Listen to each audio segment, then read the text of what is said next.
নমস্কাৰ আমাৰ সাধাৰণতে হৈ থকা কিছুমান সমস্যা যেনেকৈ ধৰি লওক টোপনি নধৰা বা গাৰ খুব গধু লগা যতে ততে বিষ হৈ থকা মূৰৰ বিষে খুব বেছিকৈ আমনি কৰা হজম নোহোৱা পেটটো ফুলি থকা এইবোৰ সাধাৰণ সমস্যা যদিও এই সমস্যাৰ পিছফালে এটা ডাঙৰ কাৰণ লুকাই থাকিব পাৰে আৰু সেই কাৰণটোৰ সমাধান ইফেক্টিভ সমাধান আজি আপোনালোকক এই ভিডিঅ' যোগে দিবলৈ চেষ্টা কৰিছো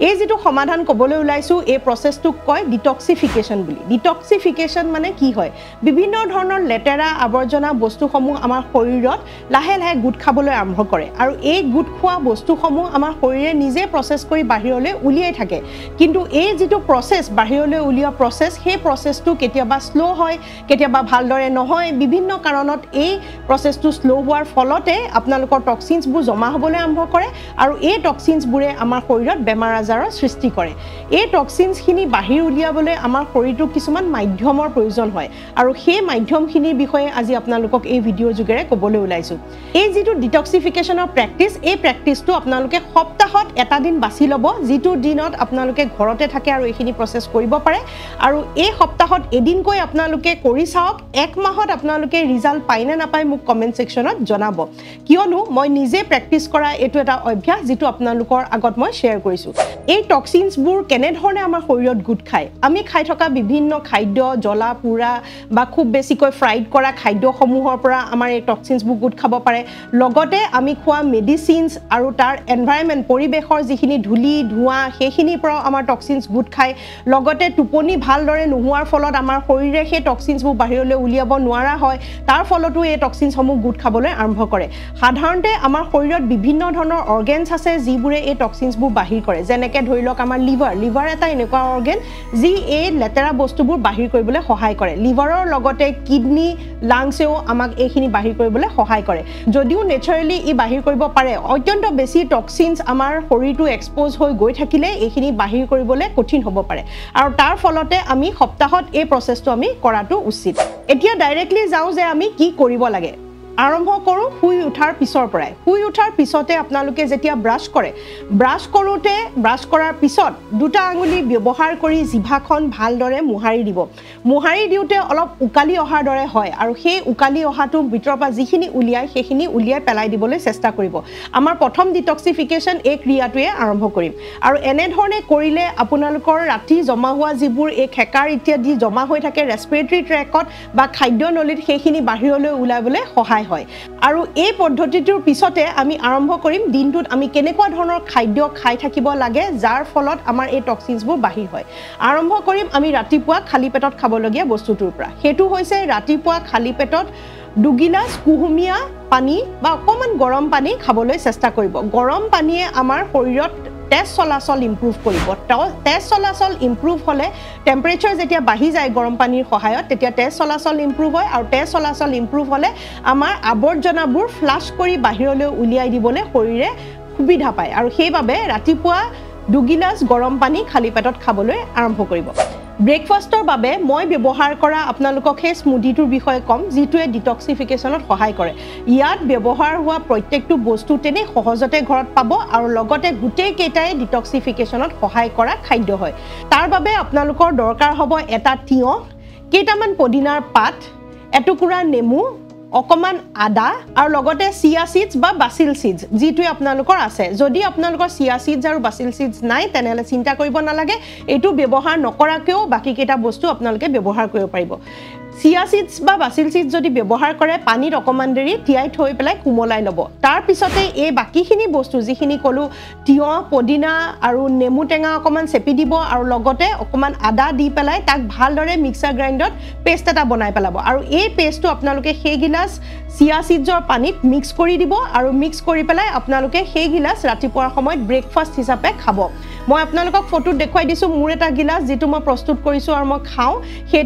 হেতু গিলাসৰ ফটো দেখুৱাই দিছো আপোনালোকে চাব পাৰিব এইখিনি নিশ্চয় খুব বেছি সোৱাদজনক নহব কিন্তু সোৱাদ যদি আপোনালোকক লাগে অকমান নিমখ ব্যৱহাৰ কৰিব পাৰে কিন্তু খুব বেছি নিমখ ব্যৱহাৰ নকৰিব নিমখ বেছিকৈ ব্যৱহাৰ কৰিলে ওয়াটাৰ ৰিটেনশন হয় জাস্ট সোৱাদৰ বাবে অকমান এচিকুট নিমখ আপোনালোকে তাত দি পেলাই খাব পাৰিব এতিয়া হৈ গ'ল আমাৰ ব্ৰেকফাষ্টৰ ডিটক্সৰ এই ড্ৰিংকটো কিন্তু এইখিনি খায়ে সকলোৰে হয়তো পেট নভৰিব পাৰে যদি পেট নভৰে তেনেহ'লে আপোনালোকে এঘণ্টাৰ গেপ দি পেলাই দ্বিতীয়টো খাদ্য খাবলৈ চেষ্টা কৰিব যদি আপোনালোকৰ পেটটো ফুল হৈ থাকে তেনেহ'লে নাখালেও হ'ব সেই দ্বিতীয়টো বস্তু হৈছে আমাৰ দৈৰ পানী দৈ আপোনালোকে 2 চামুচমান দৈ সৰু গিলাচ এটাত লৈ ল'ব আৰু তাত অকণমান পানী মিক্স কৰি দিব আৰু তাক ভালদৰে লৰাই গুটালি অলপ মিক্স কৰি ল'ব আৰু তাৰপিছতে অকণমান জিৰা গুড়ি দি পেলাই ক'লা নিমখ অকণ দি পেলাই সেই গিলাচ পানী খাই দিব এইখিনি বহুত হেভি বস্তু নহয় খুব বেছিকৈ ফিল নকৰে কিন্তু অকণমান দেৰি কাৰণে আপোনালোকৰ পেটটো ফিল কৰি ৰাখিব আৰু সেইবাবে আপোনালোকৰ ভোক নালাগে সঘনাই খাবলৈ আৰম্ভ কৰিব প্ৰথমতে ৰাতিপুৱাই কুকুম্বাৰৰ যিটো জুচ ক'লোঁ সেইটো খালে তাৰপিছতে এঘণ্টাৰ পিছত আপোনালোকে এই দৈ পানীটো খালে ৰাতিপুৱা চাহ খোৱা অভ্যাস সকলোৰে আছে নহয় জানো কিন্তু এই ডিটক্সিফিকেশ্যনৰ দিনটোত আপোনালোকে চাহ খাব পাৰিব কিন্তু এটা হাৰ্বেল টি খাবলৈ চেষ্টা কৰিব হাৰ্বেল টি ৰাতিপুৱাৰ ভাগত কেনেধৰণে খাব পাৰিব সেইটো হৈছে মই অন্য ভিডিঅ'টো আপোনালোকক দিছো যে অপৰাজিতা ফুলৰ পৰা চাহ প্ৰস্তুত কৰিব পাৰি জবা ফুলৰ পৰাও চাহ প্ৰস্তুত কৰিব পাৰি আৰু যদি এইকেইটাৰ পৰা প্ৰস্তুত কৰিবলৈ কঠিন হয় তেনেহ'লে আপোনালোকে একাপ গ্ৰীণ টিও খাব পাৰিব এনেধৰণে যিকোনো এটা চাহ ৰাতিপুৱাৰ সময়ত খাবলৈ চেষ্টা কৰিব গাখীৰ দিয়া চাহ এইদিনা কমপ্লিটলি এভইড কৰিবলৈ চেষ্টা কৰিব ইয়াৰ পিছতো যদি ভোক নুগুচে তেনেহ'লে তিয়াই থোৱা মগুমাহ গজালি ওলোৱা মগুমাহ আগতেই তিয়াই থ'ব লাগিব আৰু তাৰ কেইচামুচমান আপোনালোকে ৰাতিপুৱাৰ সময়ত খাবলৈ চেষ্টা কৰিব এই তিনিওটা বস্তুৱে নিশ্চয় আমাৰ পেটটো ভৰাই দিব এইখিনি এনেকুৱা ফাইবাৰযুক্ত বস্তু হয় যি প্ৰকৃততে আপোনালোকৰ পেটটো ভৰাই তুলিব আৰু শুদ্ধ নিউট্ৰিশ্যনখিনিও আপোনালোকে পাবলৈ সক্ষম হ'ব এই গোটেইকেইটা বস্তুৱে ডিটক্সিফিকেশ্যনত সহায় কৰিব আৰু শৰীৰত জমা হোৱা টক্সিনছসমূহ বাহিৰ কৰিবলৈ চেষ্টা কৰিব এতিয়া আমাৰ ৰাতিপুৱাৰ ভাগত খাবলগীয়া বস্তুখিনি হৈ গ'ল এতিয়া যাওঁ আমি দুপৰীয়া ভাগত কি খাব লাগে দুপৰীয়া আমি দিনৰ সাজ নিশ্চয় খাব লাগিব আৰু তাৰ বাবে ভাত দাইল ভাজি সকলো বস্তুৱে আমি খাম কিন্তু কেনেধৰণে প্ৰস্তুত কৰিম দালিৰ বাবে আপোনালোকৰ বেষ্ট হ'ব মগু দালি পৰাপক্ষত তেল নমৰাকৈ যিসকলে খাব পাৰে তেওঁলোকে এদিনৰ বাবে সপ্তাহত সেই মগু দালি বইল কৰি খাব পাৰে যদি দিগদাৰ হয় তেনেহ'লে অকণমান তেলো আপোনালোকে নিশ্চয় মাৰিব পাৰিব মগু দালি ভাত আৰু লগতে তাৰ লগত পাচলি কেনেকুৱা ধৰণৰ পাচলি খাব লাগে যিবোৰ পাচলিত পানীৰ কোৱান্টিটি বেছিকৈ থাকে যেনেকৈ ধৰি লওক আপোনালোকৰ কোমোৰা ভাজি জাতিলাও ভাজি বা তিয়হৰ ভাজি যিবোৰত পানী খুব বেছিকৈ থাকে তেনেকুৱা ধৰণৰ পাচলি সেই দিনাৰ বাবে ব্যৱহাৰ কৰিব আৰু লগতে কেইটুকুৰামান তিয়হ খাব তিয়হৰ কাৰণে বাৰেপতি মই এইটো কাৰণে কৈছোঁ কাৰণ ই এটা বহুত ভাল ডিটক্সৰ বাবে খাদ্য হয় আৰু সেইবাবে সেই কেইচকমান তিয়হ খাব পাৰে যদি বিটৰুট পাই তেনেহ'লে তিয়হৰ জেগাত আপোনালোকে বিটৰুটো ব্যৱহাৰ কৰিব পাৰে কাৰণ বিটৰুটেও ডিটক্সিফিকেশ্যনত আপোনালোকক সহায় কৰিব তাকো আপোনালোকে চালাড বনাই খাব পাৰে এতিয়া হৈ গ'ল আমাৰ দুপৰীয়া সাজ আমি যাম এতিয়া আবেলিলৈ আবেলিৰ সাজটো আপোনালোকৰ ৰাতি হোৱাৰ আগতেই খাব লাগিব অৰ্থাৎ সন্ধিয়া হোৱাৰ আগতেই দিনৰ ভাগতে খাব লাগিব কাৰণ ইয়াত আমি ফল ব্যৱহাৰ কৰিম আৰু ফলৰ বাবে আপোনালোকৰ যি উপলব্ধ হয় তাৰে ভিতৰত আপোনালোকক কেইটামান মই কৈ থৈছোঁ ডালিম নহ'লে মৌচুমী টেঙা নহ'লে আমাৰ কমলা টেঙা বা আমাৰ আপেল আৰু ৱাটাৰমেলন তৰবুজ এই বস্তুবোৰে আমাক ডিটক্সিফিকেশ্যনত সহায় কৰে ইয়াৰ ভিতৰত যিকোনো এটা ফল যিটো উপলব্ধ হয় সেইটো আপোনালোকে ল'ব পাৰিব আৰু তাক সন্ধিয়া লগাৰ আগতে এইখিনি খাই পেলাই হজম কৰিবলৈ চেষ্টা কৰিব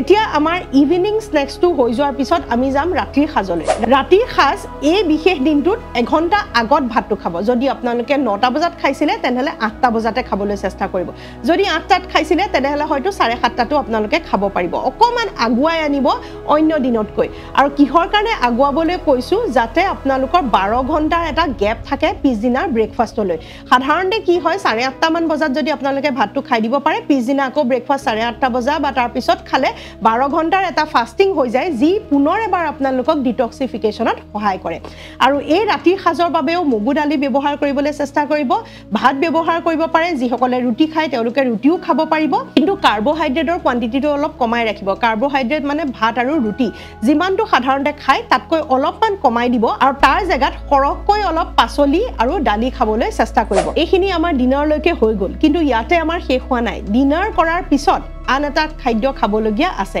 সেইটো হৈছে যিসকলৰ ত্ৰিফলা উপলব্ধ আছে অকণমান ত্ৰিফলা এগিলাচ পানীত মিক্স কৰি পেলাই সেই গিলাচ পানী খাই দিলে পিছদিনা আপোনালোকৰ পায়খানা বহুত ভালদৰে খুলুচা হ'ব আৰু আপোনালোকৰ ডাইজেষ্টিভ ট্ৰেক্টটো চাফা কৰিবলৈ সহায় কৰিব যিসকলৰ ত্ৰিফলা উপলব্ধ নাই তেওঁলোকে এটা চাহ প্ৰস্তুত কৰি খাব পাৰিব তাৰ বাবে আপোনালোকে অকণমান কেঁচা হালধি বা কেঁচা হালধিৰ পাউডাৰ যিকোনো বস্তু এটা ল'ব পাৰে কেঁচা হালধি বেছি ভাল হয় লগতে অকণমান আদা আৰু দুটামান তুলসী দি পেলাই ভালদৰে সিজাই ল'ব আৰু সিজাই লৈ পেলাই চেকি পেলাই যিটো চাহ প্ৰস্তুত হয় সেইটো ভাত খোৱাৰ পিছত আপোনালোকে খালে আপোনালোকৰ হজম প্ৰক্ৰিয়াত সহায় কৰিব ডিটক্সিফিকেশ্যনৰ দিনটোৰ বাবে কেইটামান জানিবলগীয়া কথা প্ৰথমটো হৈছে যে দিনটোত আপোনালোকে 3 লিটাৰ পানী নিশ্চয় খাবলৈ চেষ্টা কৰিব এই দিনটোতে আপোনালোকে আধা ঘণ্টা যিকোনো ধৰণৰ এক্সাৰসাইজ বা খোজ কাঢ়িবলৈ চেষ্টা কৰিব যাতে আপোনালোকে ঘামে আৰু সেই ঘামটোৰ জৰিয়তেও আপোনালোকৰ ডিটক্সিফিকেশ্যন হয় 3 নম্বৰ কথাটো এই দিনটোত কোনো ধৰণৰ চেনি ব্যৱহাৰ নকৰিব আৰু নিমখৰ কোৱান্টিটি কমকৈ ৰাখিব আৰু তেলৰ ব্যৱহাৰো যিমান পাৰে কমাই ব্যৱহাৰ কৰিবলৈ চেষ্টা কৰিব এই যেটো ডিটক্সিফিকেশ্যনৰ ডায়েট এই ডায়েটটো আপোনালোকে সপ্তাহত মাথো এদিনৰ কমিটমেন্টৰ প্ৰয়োজন আৰু এই ডায়েটটো কৰিলে আপোনালোকৰ বহুতখিনি লাভ পাব আৰু শেষত এটা সহজ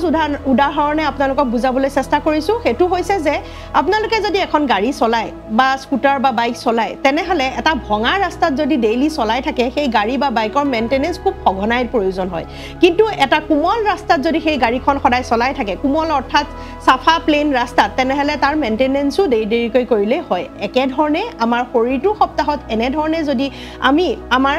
দিনটোৰ যিখিনি ফাংচন সেইখিনি স্মুথ কৰি দিও বা আমাৰ সহজ কৰি দিও শৰীৰৰ বাবে তেনেহলে বহুতখিনি শৰীৰে ৰিকভাৰ কৰিব পাৰে আৰু বেমাৰ আজাৰবোৰৰ পৰা বাচিব পাৰে আশা কৰো ভিডিওটো আপোনালোকে ভাল পালে যদি ভাল পাইছে শেয়াৰ কৰিবলৈ নাপাহৰিব কাৰণ এই ভিডিওটো শেয়াৰ কৰিলে অকল আপোনাৰে নহয় অন্য মানুহৰো লাভ হ'ব নতুন এটা ভিডিও যোগে লগ পোৱাৰ প্ৰতিশ্ৰুতিৰে আজিলৈ সামৰো নমস্কাৰ